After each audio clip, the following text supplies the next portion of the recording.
Ok. Hmm.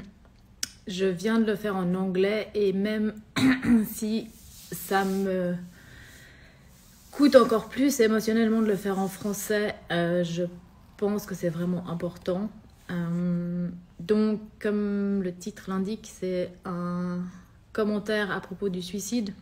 La raison pour laquelle j'en parle ce soir, alors que j'avais absolument pas du tout prévu de consacrer un morceau de ma soirée à ça, c'est que quelqu'un m'a contacté sur les réseaux sociaux en me disant que, en gros, en me disant, cette personne me disait qu'elle voulait se suicider. Elle n'a pas employé le mot, mais elle me disait que voilà, elle voyait pas que la vie, elle voyait pas le but de rester en vie en fait.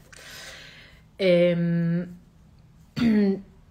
donc, ce que j'aimerais en fait, c'est ce que je suis en train d'enregistrer maintenant, laborieusement, mais c'est important. Ça s'adresse autant aux personnes qui, peut-être si en ce moment vous avez ce qu'on appelle des idées noires dans la tête, que vous considérez le suicide comme une option pour arranger les choses, et ça s'adresse autant aux personnes qui ont perdu quelqu'un qui est décédé par suicide. Ça... Ok, je commence par mon expérience. C'est simplement basé sur mon expérience à moi. Je commence par mon expérience professionnelle. Un des nombreux métiers que j'ai eu, c'est d'être ambulancière. J'ai été extrêmement privilégiée en faisant ce métier, protégée de beaucoup de choses, mais je sais, parce que les ambulances vont pour ce genre de choses aussi, que le suicide c'est une réalité. Souvent, une ambulance est appelée parce que quelqu'un se sent tellement mal que la seule option qui lui passe par la tête, c'est le suicide. Et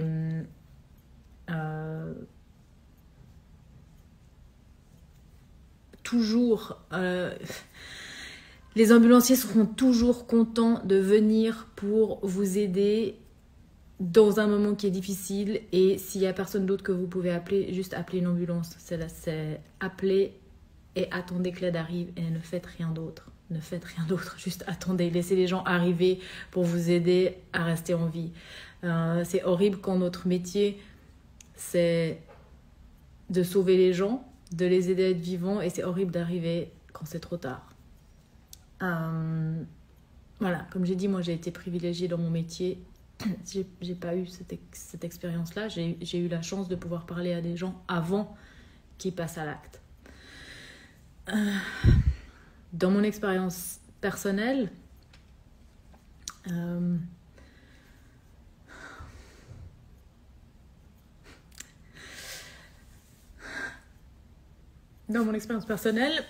la personne qui était comme mon père s'est ôté la vie. Et la raison pour laquelle j'en parle, c'est parce que si vous avez perdu quelqu'un comme ça, c'est important, je pense, enfin en tout cas pour moi, j'ai réussi, et aussi parce que j'étais extrêmement bien entourée à ce moment-là, j'ai réussi à pouvoir, au-delà de l'horreur, à accueillir ça avec amour. Et aussi, la raison pour laquelle j'en parle, c'est que même après quelque chose d'aussi dramatique que ça, la vie elle est belle et elle en vaut la peine.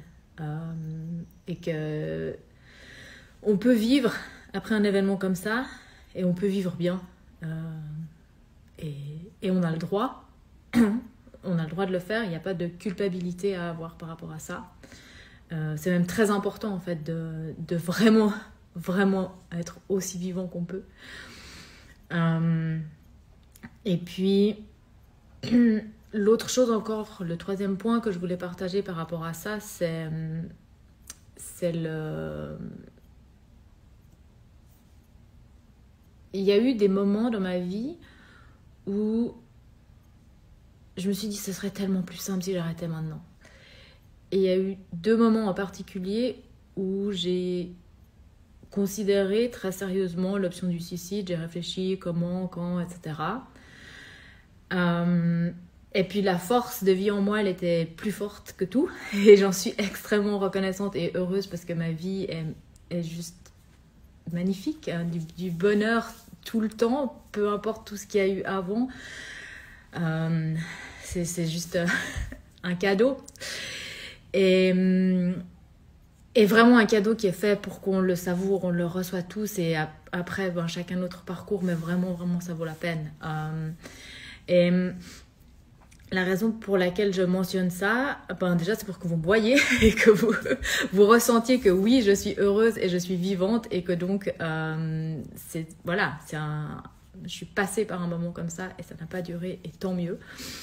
Et c'est aussi pour vous dire que quand une personne est dans cet état d'esprit-là, il n'y a rien qui peut la faire changer d'idée. Rien. Et donc quand on vous dit vous auriez rien pu faire, c'est pas si vous avez perdu quelqu'un qui s'est suicidé et qu'on vous dit ouais mais de toute façon vous auriez rien pu faire.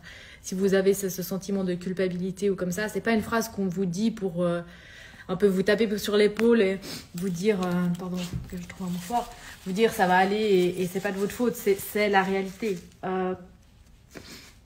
Il vient un moment dans le processus qui amène à sauter la vie, il vient un moment où plus personne, c'est la seule option, c'est la seule chose qui existe, qui est faisable, qui apporte encore vaguement quelque chose et rien ni personne ne pourra faire changer d'avis à ce moment-là. À part s'il y a quelque chose dans la personne qui vient d'elle-même, qui vient du plus profond d'elle, qui fait que ça change et que finalement la personne fait le choix de la vie. Après, pour moi, au-delà de la douleur, de la tristesse, j'ai pas de jugement sur le suicide.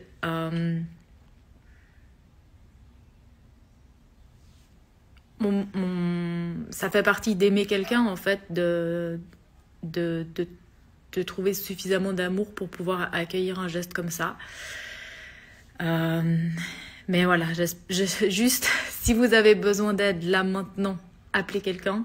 Si vous n'aimez pas la police, les ambulances, je peux comprendre, appelez quelqu'un d'autre. Appelez n'importe quel numéro dans votre répertoire, appelez le restaurant d'en bas, appelez Uber, c'est égal. Appelez quelqu'un, parlez à quelqu'un. Demandez à quelqu'un de venir vous trouver ou aller trouver cette personne.